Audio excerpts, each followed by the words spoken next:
Hey, we've got another question from at Wizard Pressure, who's asking, Jack, is it time for maybe Terrence Ross to start seeing a little bit more playing time on the floor with both Landry Fields and Allen Anderson out? Knows that defense is the focus, but do you think he should maybe see a little bit of a spike in playing time now? You know, a lot. If the record were a little different, I think you'd have a little more cushion to do that. You know, you're already playing a rookie in Jonas Valanciunas, so I think physically he's a little further along. But I think if you look on the perimeter, I think Terrence Ross has a pretty high ceiling. And, you know, at some point in time you want to see that development.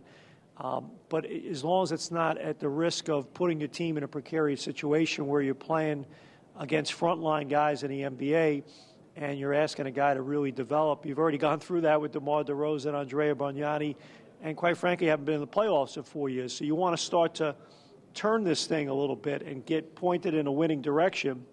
And when you play young guys in this league, unless they're supers, unless they're franchise guys, you're going to struggle. And that's the kind of the betwixt between right now. On the other hand, when you look at Landry Fields, Linus Clays, Allen Anderson, Dominic McGuire, and then you look at a kid like Terrence Ross, and obviously I wouldn't say he's a guy that's going to be a natural 3 in the NBA, kind of a more of a 2, but, a perimeter guy, a wing guy, no matter what.